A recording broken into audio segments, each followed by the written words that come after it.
Les vocals en català. ¿Sabías que las vocales en catalán se pronuncian distinto al castellano? Pues mira, que te lo explico en 30 segundos.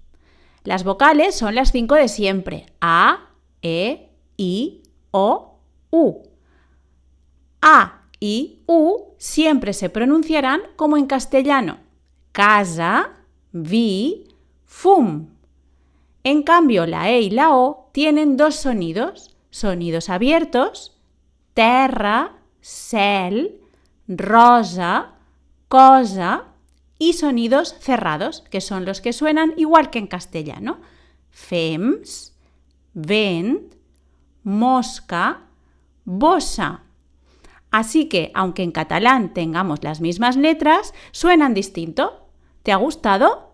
Recordad que si queréis mucho más, tenéis el curso completo en Profe de Catalá y cursos preparatorios para los exámenes oficiales de A2, B1 y B2. ¡Adeu!